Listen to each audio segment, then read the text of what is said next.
सिलसिले में नीतीश कुमार को, तेजस्वी यादव को और देश के वजीर आजम नरेंद्र मोदी को, तीनों को बिहार की जनता से माफी चाहनी चाहिए। उन सब तीनों ने मिलकर बिहार की जनता को एक बहुत बड़ा धोखा दिया है और यकीनन इसमें सबसे बड़ा रोल है नीतीश कुमार का।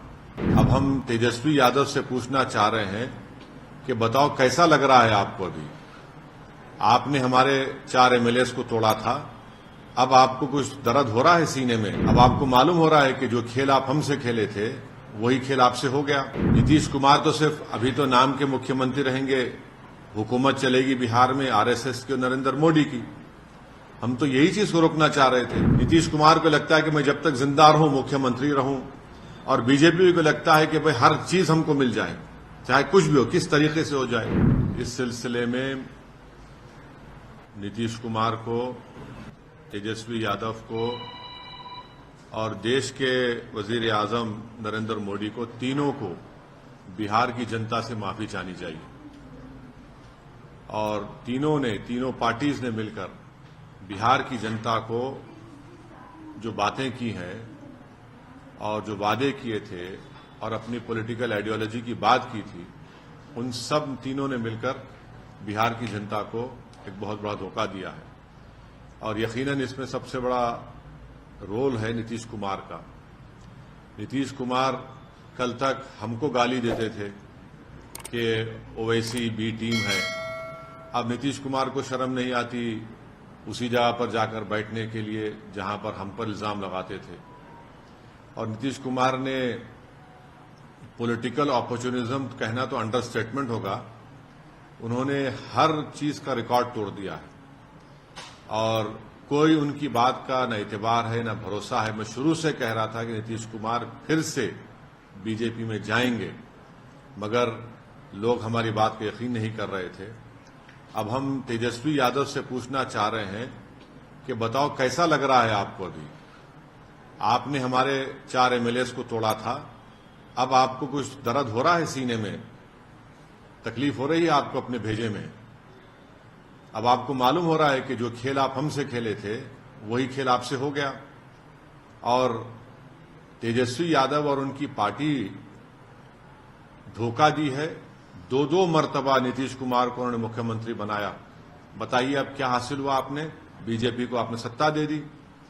नीतीश कुमार तो सिर्फ अभी तो नाम के मुख्यमंत्री रहेंगे, हुकूमत चलेगी बिहार में आरएसएस की और नरेंद्र मोदी की। हम तो यही चीज को रोकना चाह रहे थे। एमआईएम पार्टी इसी को रोक रही थी।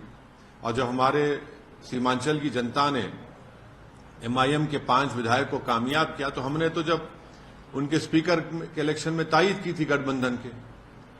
मगर तेजस्वी यादव को और उनके परिवार को ऐसा लगता है कि बिहार की जनता एक तरफ और उनके परिवार से कोई भी मुख्यमंत्री बन जाए। नीतीश कुमार को लगता है कि मैं जब तक जिंदा रहूं मुख्यमंत्री रहूं, और बीजेपी को लगता है कि भाई हर चीज हमको मिल जाए, चाहे कुछ भी हो, किस तरीके से हो जाए। देश के प्रधानमंत्री का भाषण मुझे याद आ रहा है, जब नीतीश कुमार ने वो ऑब्जेक्शनेबल बातें कही थी महिलाओं के बारे में। देश के प्रधानमंत्री ने कहा था क्या गंदगी फैला रहे हैं, और देश के प्रधानमंत्री ने महिलाओं से वादा किया था कि मैं आपको इन लोगों से बचाऊंगा। अब देश के प्रधानमंत्री खुद नीतीश कुमार को बाजू बिठाकर चाय पिला रहे हैं। तो इसका टोटल ये है कि बिहार की जनता का एक बहुत बड़ा नुकसान और धोखा उनको दिया जा रहा है। बिहार में डेवलपमेंट रुक चुका है, अफसरशाही बढ़ चुकी है, और हम तो शुरू से सीमांचल की लड़ाई लड़ते आए, लड़ते रहेंगे।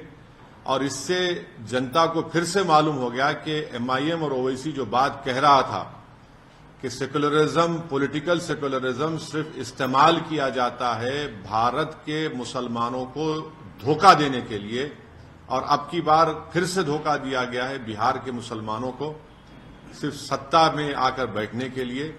मैं उम्मीद करता हूं कि न सिर्फ बिहार बल्कि पूरे देश के जो अल्पसंख्यक समाज, मुसलमान और जो हमारे सेकुलर जहन रखने वाले हिंदू, ओबीसी और दलित भाई हैं, वो देखेंगे इन चीजों को कि कैसे सेकुलरिज्म के नाम पर चुनाव में तो वोट लिया जाता है और उसके बाद फिर आपकी वोट को ले जाकर आरएसएस और मोदी के झोली में रख दिया जाता है।